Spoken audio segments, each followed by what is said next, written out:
All right, Shalom. Giving our praises to Yahweh, Bahashem Yahushai. Double honors to the apostles and elders of Great Millstone who rule well. And peace and salutations to every brother preaching the truth throughout the four corners of truth and sincerity. All right, it's the brother Shamaria coming at you from the Indiana camp with another lesson. All right, and today's topic is going to be over the Lord directs your path. The Lord directs the path of men. You know, because a lot of people out there think in popular belief that there's like you have the Lord's will and then your will, that you can do what you want to do, but it's the Lord's will for everybody to serve Him. Well, that's not the case. All right, because it's the Lord's will for every Israelite to serve Him, but not as of right now in this particular time. All right, now every Israelite will serve the Lord. You know, it is His will, but right now in this particular day and age, He only wants to select a few men to serve Him. All right, and the Lord even though He wants a select few men to serve Him, He still controls the thoughts and the steps of every man on the face of the earth. All right, He controls Israelites, He controls heathens, He controls everybody, because while the earth is the Lord's and everything that dwell therein is the Lord's. All right, you know, the Lord made everything for Himself. You know.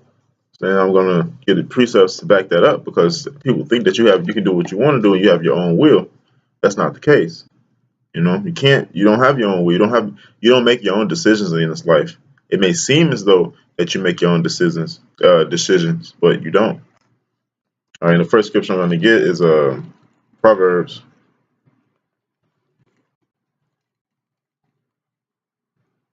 chapter 16, verse 1.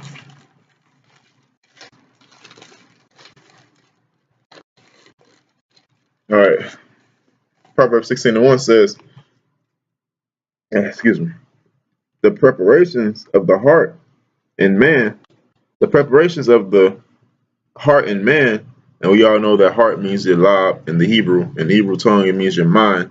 You know, that word heart goes back to your mind, and it says the preparations of the heart and man, you know, and us and man, and the preparations is the planning, you know, anything you do to prepare for a certain decision or situation. You know, so the preparations of the heart and man and the answer of the tongue is from the Lord. All right, so the preparations in your mind and what comes out of your mouth, you know, it all comes from the Lord, you know. So basically, He controls your thought process and He controls what you say. And, you know, if you think it, you do it. So if He controls your thoughts, that means He controls what you do. You know what I mean?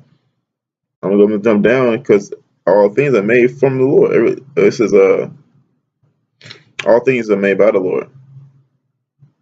I'm going to jump down to verse 4. The Lord hath made all things for Himself, yeah, even the wicked for the day of evil. All right, He made all things for Himself, even the wicked. So He didn't only make the righteous and the right and the good, because that's another thing, the popular belief that the Lord created everything good and the devil made everything evil, and that's the balance of the world. No, that's not the balance. You know, the Lord Himself is the balance. You know, because He has on His right hand righteous angels, and then He has on His left hand wicked angels. You know, angels to do wickedly, angels to do righteously. You know, and one of those wicked angels is the head wicked angel is Satan. You know, the Lord controls all things. All things, the Lord hath made all things for Himself, even the wicked for the day of evil. You know, even Esau, even the physical counterpart of Satan. He made even the wicked for the day of evil. You know, when Esau, when it's the dark day of the Lord, He's going to use Esau for the day of evil. You know, that's the purpose why the white man. I mean, that's what purpose why Yahweh Shem Yahushua created Esau for wickedness. You know, and to be our slaves when we inherit the earth. Lord willing, we the men. We're probably that number. All right, I'm gonna jump down to verse 9. A man's heart deviseth his way, but the Lord directeth his steps. So a man's heart, like those preparations we just read about, the Lord, a man's heart deviseth his way. So you can think that you're going to do this, and you think that you're going to do that. You divide your way. You know, it says, but the Lord directed his steps. Now, direct means to lead, to course, to draw a route. So the Lord drew out the path you were going to take before you even planned on taking it. Because a man devised his steps, a man planned out his thought, and we just read in the first verse that the preparations in the heart of man. So later on in the scripture it says, "Man devises his way," but the Lord controls what you think. So it's not really man devising his own way. It's the Lord putting a thought in man to devise his way, but the Lord still directs your steps. All right. And that's all Proverbs chapter 16, verse 1, verse 4, and verse 9. All right, let me get I'm gonna get a precept in the book of Jeremiah. No, I'm gonna get another one. Proverbs real quick. Proverbs chapter 20, verse 24. See, Proverbs chapter 20, verse 24. A man's goings are of the Lord. How can a man then understand his own way? A man's goings. Look at the word goings, because I believe the word means steps or journey or way or his way, not his physically steps and metaphorically speaking. Because your steps and your journey and your walk and this truth. It's not a literal step. But like I said, a physical step you can take, but it's metaphoric when you say, "Oh, this is my way," because we have our way and the wicked have their way. Our way is righteousness, but the wicked have their way as wickedness. All right, all right. Shalakia. Yeah. Yeah. Back to the Proverbs 20 and 24. It says, "Man's goings are of the Lord. How can a man then understand his own way?"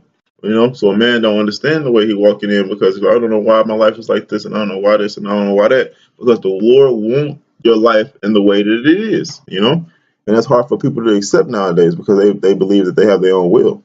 All right, now that's why I came up with this lesson, because everyone thinks that they're in control of their own life and their own decisions in the way that, look what I did with my life. I'll change my life around. No, and the Lord changed their life around. For the better or for the worse is the question. People believe they're doing good, but actually the Lord changed their life around for the better. I mean, for the worse. If you ain't in this truth, all right.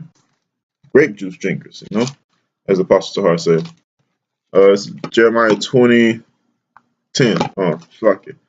Chapter 10 and 23. Jeremiah 10:23 says, "O Lord, I know that the way of man is not in himself." All right. I know that the way that I know that the way man go is not in himself to do so. All right. It says, "It is not in man that walketh to direct his steps." It's not in us that walk to direct our steps, but who? Like we just read in Proverbs 16. Proverbs. Chapter 16, verse 9. I know man deviseth his steps, but the Lord. I know it is a man that devises his steps, but it's the Lord that direct them. Like in Proverbs 20 and 24. I forgot. I don't want to butcher. I want to read that one more time and then get the one in Jeremiah that I'm holding. Proverbs 20 and 24. Get that real quick. All right. 20:24. A man goings are of the Lord. How can a man then understand his own way? All right. Now it says in Jeremiah 10 and 23, "Oh Lord, I know that the way of man is not in himself." How then a man can understand his way? Because he can't, because it's not in himself. It's of the Lord. And the Lord said, my thoughts are not my thoughts are not of your thoughts. My thoughts are not your thoughts. My ways are not your ways. Because he's the Lord. You don't know. We know not of what a servant does not know the will of his master. You know what I mean? So we don't know the will of the Lord. I mean, we don't know the thoughts of the Lord. All right. One more scripture I want to get.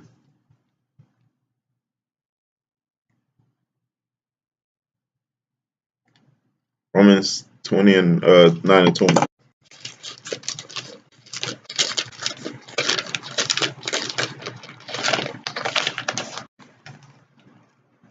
All right, Romans 9 verse 20. "Nay, but O man, who art thou that repliest to God? Who art thou that repliest to Yahweh by Hashem Yahweh Shai? It says, shall the thing formed say to him that formed it, why hast thou made me thus? So why are we asking the Lord? Because he formed us. It says, shall the thing formed say to the thing that formed it? If he made us, why are we asking him, why are we thus? Apparently because he wants us to be thus. It is not in our place to ask God questions. Well, not ask him questions, but to question his judgment. If we get judged, we shouldn't question and say, why is this happening to me? Didn't Job say, if we receive the good of the Lord, shouldn't we not surely receive the evil? This truth is good, so we have to receive the evil when others says. So it's the saying, oh man, who art thou to reply as to Yahweh? How are you to reply to the Lord through what you're going through? It says, shall the thing formed say to him that formed it, why hast thou made me thus? He made you. Don't question why he made you. It ain't none of your business why he made you. It's up to him. I'm gonna get another scripture. I'm gonna Proverbs 21 and 1. Stay in Proverbs 21 and 1. Yeah, that kind of is a good one. Proverbs 21 and verse 1. The king's heart is in the hand of the Lord. Now we just went back into the Proverbs 16. The heart, it goes back to the word your mind. All right. The king's mind is in the heart, is in the hand of the Lord. As the rivers of water, he turneth it whithersoever he will. And right now, using the rivers of water as a parable, but he turned, because of course the rivers are always changing from left to right, swirling and crashing. So the Lord controls the king's heart. Who's the king? The rulers of this world. All right. The king's heart is in the control. In this day and age, the king's heart, the kings are the rulers of this earth, the wicked. All right. So the wicked. The mind of the wicked is in the hands of the Lord to turn of it whatsoever he will. All right?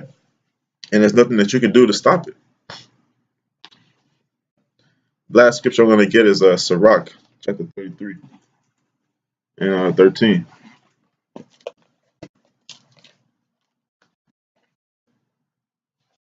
Sirach 33 and 13. All right. This is Ecclesiastes. This is Ecclesiasticus in the Apocrypha. All right. Sirach, chapter 33, verse 13. As the city, Ashlakia, as the clay is in the potter's hand to fashion it.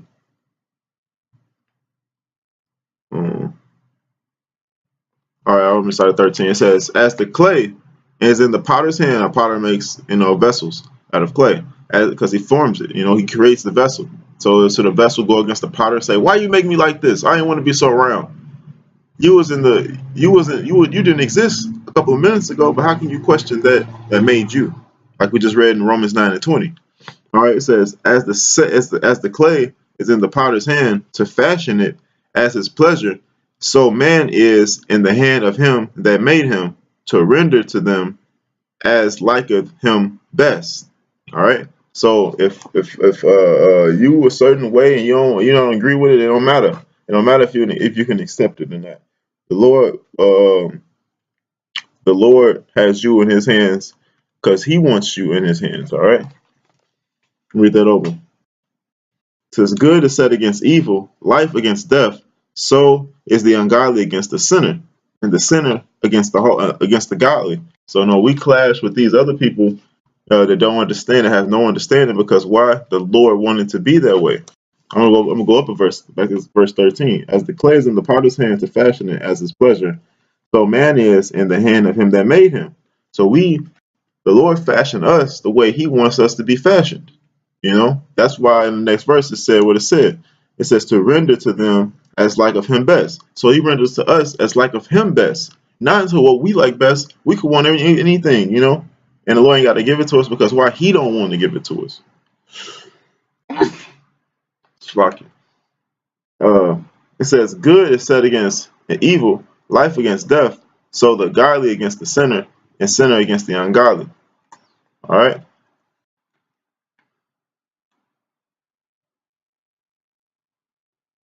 Yep.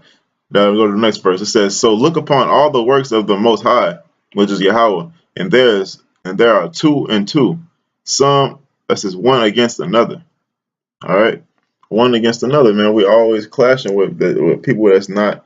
Then the Lord say, make our face hard against their faces. You know, the Lord, we clashing with the sinners because the Lord wants it to be that way. That's the way He fashioned it. That's because He is the potter. You know what I mean? All right. I hope this video is edifying. With that, I'm going to say shalom, and I hope this video was edifying to somebody, one of the brothers, to wake up the elect. All right. With that, I'm going to say shalom.